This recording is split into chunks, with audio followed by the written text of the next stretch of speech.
everyone, thank you very much for coming back to my studio. We are back to studio again, and in this video I'd like to share with you a brief of my recent visit, uh, Rushton Hotel Spa, located in Kettering in North Hampshire.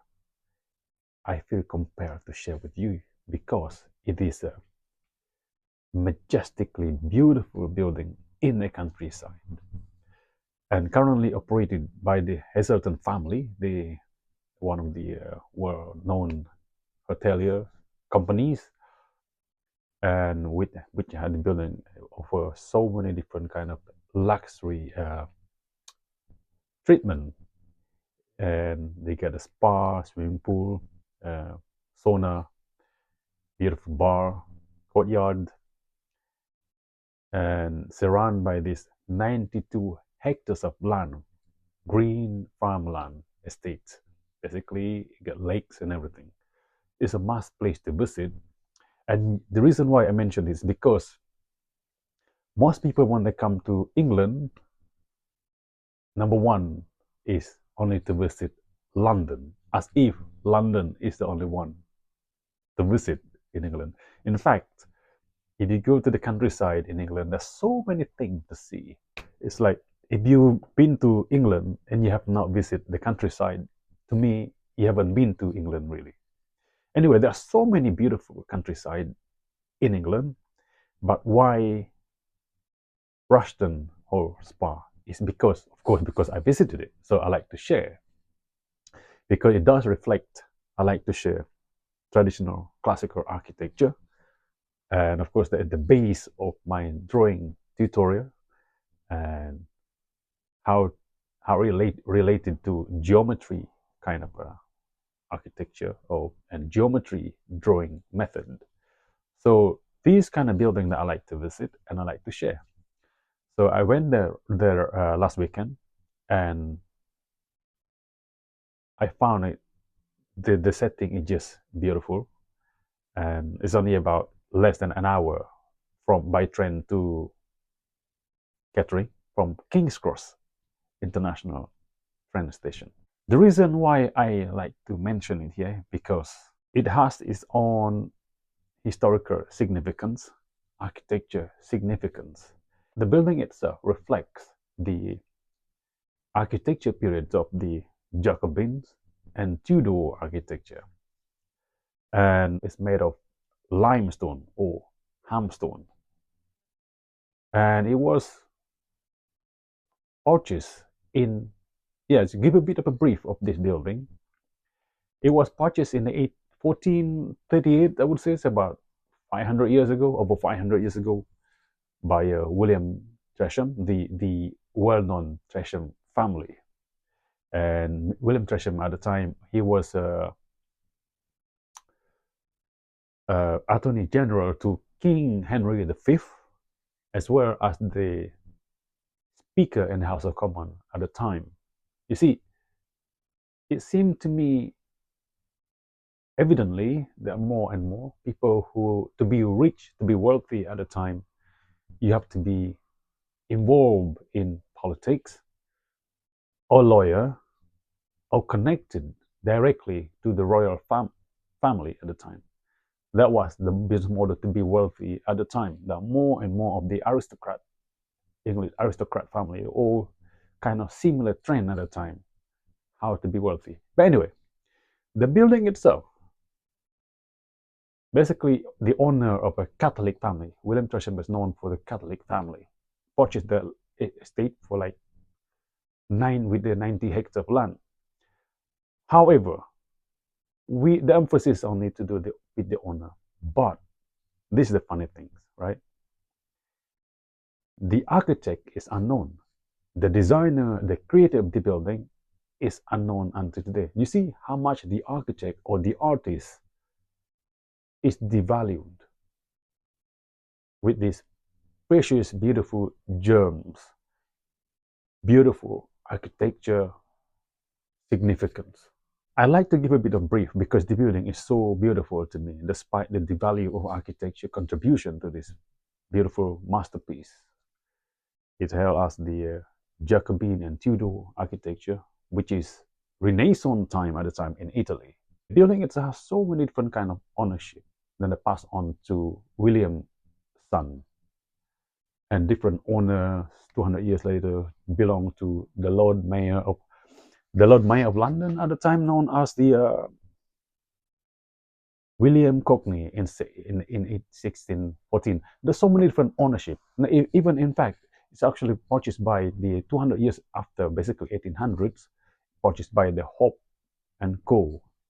family, which is the owner of is the bank basically. The banking dynasty of the German banking, the Dutch banking dynasty, the rival of the Rothschild banking dynasty.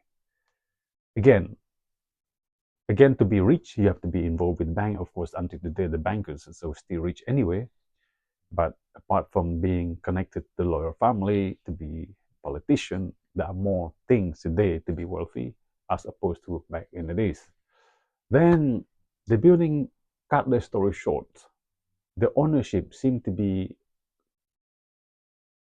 passed on to people that were people, I would say, the people of substance, influential people, even the cousin of the Mary Shakespeare, the mother of William Shakespeare, the very famous playwrights at the time, William Shakespeare. I mean, why, or is it necessary for me to give a brief historical narrative about this Rushton Hall? The reason why I give this a bit of history is because to understand the context, really. Despite this building went through centuries, the different ownership, two different people, even owned by a foreign family, such as the Dutch family, the building itself remained as it is until today. The characteristic of its architectural significance remain as it is protected. So that's the point. The point is that because different ownership not necessarily mean the building to be altered, the building to be changed, the building to be destroyed, but the building is remain as it is. That's number one. That's the reason why I mentioned the history, a brief history of this building. And of course, it changed again. And until it was 1952, it owns by the School of Blind. And until it came the grade one listed building in 1957, 1958, something like that. It operated over 40 years after the School of Blind moved to different part of England. I think it was Coventry in 2002. Then it was purchased by the family of Hazerton. The Hazerton family is known for one of the world known hotelier. The family of hotel specialized in hotel and hospitality, and operated 2022, and it was opened as a 4-star hotel. But today, this building is a Rushton Hall Spa Hotel, is a luxury hotel. It's a beautiful place. It's a must place to stay if you had a chance, and it is, of course, those tourists from abroad who like to come to England. There are many places to visit, but the reason why I mentioned this is because I went there, and of course, like to share one of the beautiful spot, more kind of countryside retreat, because not much going on surrounded, but the building itself for one weekend, a beautiful place. And of course, to those who are interested in traditional classical architecture, those interested in drawing, it's the best place to sit down in the countryside to do some sketching about this classical architecture. Watch this short video footage, and I hope you like it. Thank you. This is Rushton Hall Spa.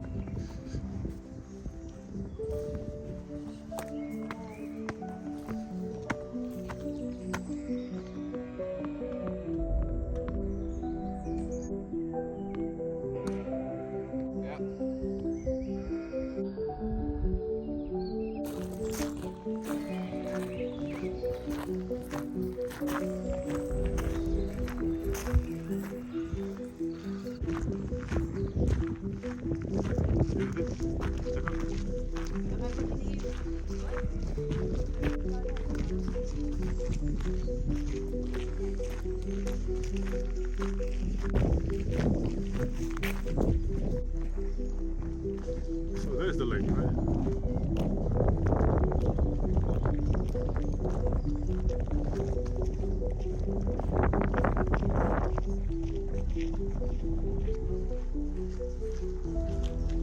Yes.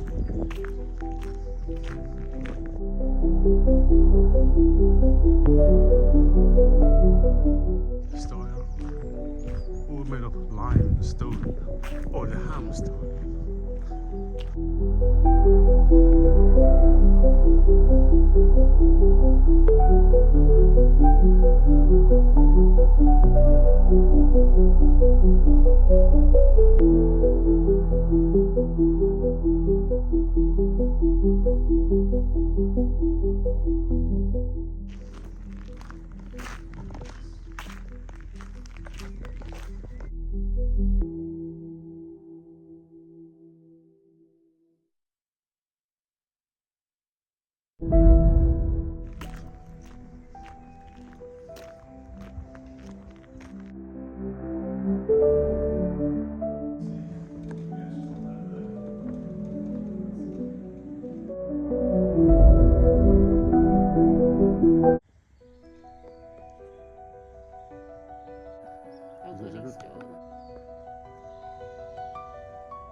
In closing,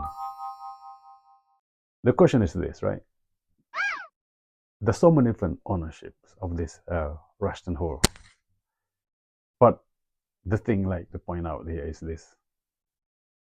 One of the owners was the Lord Mayor of London in the 1600s, Sir William Cockayne. The question is, can the mayor of London of these days afford to buy this such a real estate of this size, of this majestic germ with architecture significant? I don't think so. That's number one. Number two is, we have heard of so many Londoners or so many foreigners either bragging or mourning about most properties in London are owned by the foreigners, saying that it's not belong to British people anymore. But the thing you have to remember, this building is one a great example. There's a reason why I mention it here. This Russian Hall building used to be owned by foreigners, the Dutch family. But at the end of it, you need to remember the building is attached to the ground within its own territory, cannot be taken to the foreign land. And the end of it, it will return to the British government. Number one, if the building is ruined or abandoned, no one take over it. It will return to either the National Trust, belong to the charities, it's run by the UK British government, or if it is purchased by another foreign land, for example, this Russian hall now become owned by the Hazarton family, the hoteliers. Who does it benefit to? It's the local people, giving the job to the local people. So it still benefit the British government, the taxing system. So please don't worry about the properties belong to the foreigners, because it benefit the country itself and the people who live within it. So anyway, come and visit Russian Hall some days, bring sketchbook, do some drawing. A great example to understand the British culture, the English architecture. Period. Thank you.